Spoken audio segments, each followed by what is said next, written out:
Mazda is proud to have been named the best SUV brand by U.S. News and World Report. Right now, get 0% for 60 months on both the Mazda CX-30 and the Mazda CX-50. Experience the Mazda difference and save thousands at Baton Rouge's Mazda dealer, Team Mazda on Airline. That would be concerning and maybe set a precedent moving forward. If you have plans to be outside, you might hit a couple of these little passing showers. A drug bust and a few arrests made. Look at what they hauled in here. Good morning. It's 7:03 here on your Friday. Look, it's been a wet Friday to start. Perhaps you were sleeping through the rain coming down, maybe the thunder. Sure. It's been loud kind of this morning. Johnny was talking earlier about, hey, those with the tin roof, man, so lucky we sleep. You know who's not sleeping through a ton of rain coming through? Somebody with a tin roof. Yeah. Johnny, can you sleep through all that nonsense with a tin roof? Absolutely. You're insane, man. Last I checked, we weren't barnyard animals, but cacophony of noise, just like echoing through. Maybe that's calming for some people, like Johnny. Maybe like a little bit. Yeah. I guess. Jared, what do you think, Jared? It's like white noise, right? Is that what it is? That's ting, a lot of white ting, noise. ting. Yeah, so like an loud. aggressive noise maker. Yeah. I mean, you know, there are some people that need total dead silence when they sleep. I like a little background noise myself. I have that too. I have that too. Try the tin roof route. Yeah, I don't know if I've got thunderstorm and a tin roof kind of thing. Actually, are we on the backside? Are we done?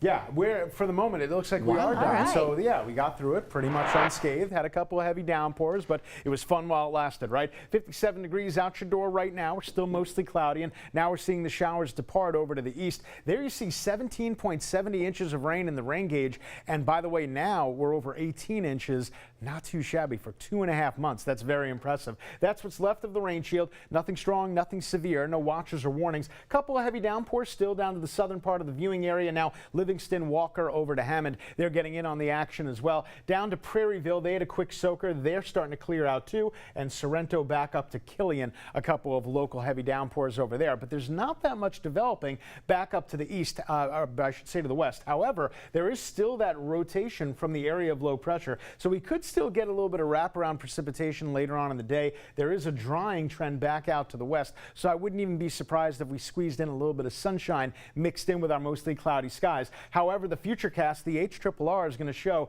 that we could still see a couple of lingering showers and storms. That's midday. Going to the afternoon, nothing organized. And again, most of the afternoon looks dry. But then as we go into the evening, there could still be a couple of isolated showers out there that could play a role in the forecast tonight for LSU baseball. Then we catch a break. Saturday, Sunday looking good. And then a big cold front comes to town on Tuesday. That's going to give us a chance for not only showers and storms, but even the possibility of some severe weather. So once we get rid of everything today, Saturday looking totally dry, Sunday's in good shape. We'll freeze it up Monday, not really Monday during the day, but Monday evening. That's when the next cold front starts to get a little bit closer. This is where we could see strong to severe thunderstorms very early Tuesday morning, but then once the front moves through, sweeps everything out of here, the rest of the forecast is looking A-OK in the extended. Here's the severe threat for today. It's outside of our viewing area, so that's good news. Here's the severe threat for Monday night into Tuesday morning. That actually does include Baton Rouge at a level 2 slight risk, so we'll keep a watchful eye on that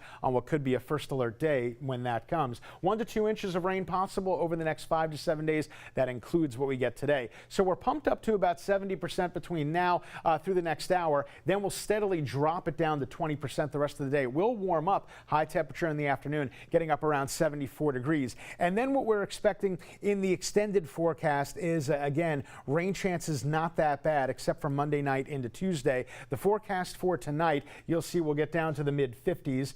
Just wait for my computer to cooperate here. It's taking a second. All right, there you see mostly cloudy skies, and then we'll go ahead and bring that chance of rain down to 0. If you're heading out to the weekend weather, anything outdoors, you're looking good. Saturday and Sunday, both nice and dry. Both days, high temperatures are going to be in the mid-90s. And again, we should see good-looking weather in the 10-day forecast. After Monday night into Tuesday, look at that. Wednesday of next week, all the way through the end of the 10-day, we get a nice stretch of dry weather. All things considered, not a bad-looking 10-day forecast. 7:07 out your door. Johnny Asian will kick it on over to you. Thank you, sir. And not bad on the interstates, not much different than what we normally see. In fact, in some cases, actually traffic's a little better than what we normally see on a weekday. Had a little issue right here at the 1012, and that was short-lived. That was going outbound on 12. Eastbound closure will happen tonight, 10P to 5A. They're going to completely close I-12 eastbound right here at the 1012 while they do some more work on that College Drive flyover. flyover. If you are on I-10 East and you need to go I-12 East, stay on I-10. It's very easy to do. Hang a left on Essen Lane, get right back on the interstate going toward the east. And by the way, if you are on the other side of it and you're going westbound on 10 and you need to cut over to 12, that loop will be available for you as well. Live look right now at that same area. There's the 10-12 merge, and it's that outbound lane we're talking about that's going outbound right there. You won't be able to go on 12 there. You'll have to stay on 10 because that's the section that they're closing, but that's that exit that takes you over from 10 west to 12 east, and that will be available for you. 7:08, we'll be back with more headlines, some things that you might have missed on 9 News this morning. We update you every morning at 7 o'clock right here on WAFB Plus. We'll be back in 60 seconds with Liz and Matt.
.09 your time right now on a Friday morning. And I tell you, the Friday morning got going really early. If you check the headlines for you, the Baton Rouge Fire Department, a house fire in Baton Rouge.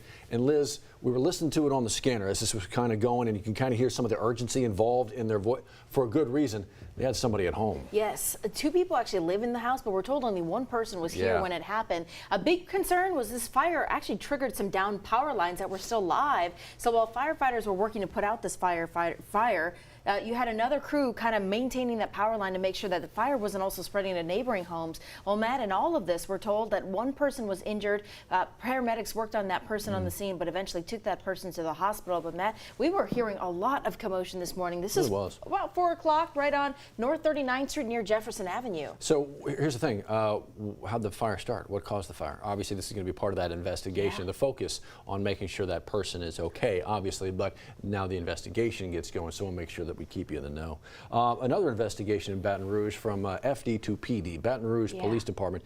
They had a shooting late last night. This is near Live Oak, is that right? Yeah, not far from the Rosemont Cemetery. In fact, we've got some video there from the scene. Our crew was out there last night when this happened. We're told 2 people were left in serious condition after a shooting that happened just before 9 p.m. This is kind of that 500 block of Live Oak Boulevard. You can see EMS taking those victims there to the hospital. We've stayed in contact with them to find out the condition of those victims this morning. But Matt, here we still need answers too. Who pulled the trigger? Were there any tips? How many people are involved in the investigation? A lot to get uncovered now. So you see that right there on the bottom of the screen, Crime Stoppers number 344 stop. We talk about it. We mention it often because it works so well down here because of you. So if you've got some information you can pass along, make sure you make that phone call. Another story we're following today, because we've been following this for months now, the Brave Cave investigation. And what we expect, Liz, a little bit later on today is actually a tour of that facility by some folks who have been looking to get inside of it. The attorneys represent some of the plaintiffs in the investigations and the lawsuits for the Brave Cave. Tell our Scotty Hunter that they're actually getting granted access into that facility later this morning. Now, the federal probe into this, well, it's all a part of a larger investigation into the practices there at that facility. But the last check was once Mayor President Sharon Wesson Broome shut that facility down, they were told to leave everything as is. Don't take anything, don't remove anything, leave it because of this, that probe into it, so they can get a look exactly what is inside that warehouse. Yeah, judge said don't touch it. Don't touch it until this happens. And it looks like this is happening today. Obviously, we're going to follow that for you very closely. We'll let you know what they have to say after they take that tour. Oh, there's a press conference after that tour there today Exactly as well. Right. So that's how we're going to let you know. Once we figure out everything that they have to say, we'll make sure to pass that along. I want to pass this along. Look, welcome to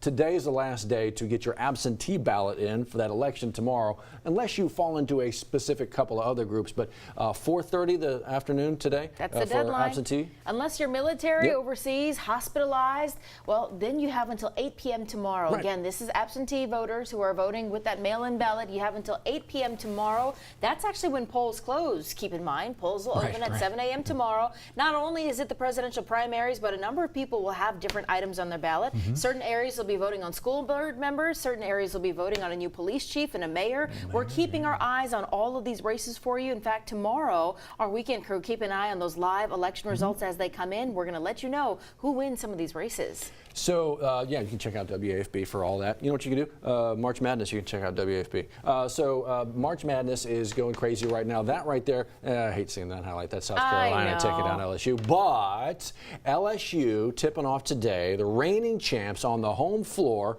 getting ready to take on Rice. It's a 3 o'clock tip. It sure is. But that's not all. We've got a number of things we're keeping our eyes on, including programming. Just keep in mind, March Madness will impact our programming. So today, WAFB will not have a 9 News at Noon newscast. Our regular schedule will pick up between 4 and 5, but you can see there, no 6 p.m. newscast. That's actually going to be on WBXH instead. You can see some other programming notes because of the Pels game as well. Right, sure. A number of different programming note because, you know, March Madness kicked off yesterday, so we didn't have a noon show yesterday either.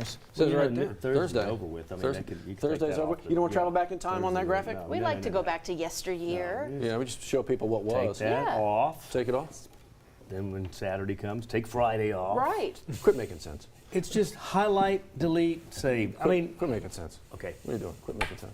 We like that. Are anybody going to any one of the games? Any kind of? Are we doing baseball? Are we doing basketball? There's so much. There's so much. There's a lot going on. know. Anybody doing any of it? Ladies. Are you going to the ball game today? Ladies. Are you going to go?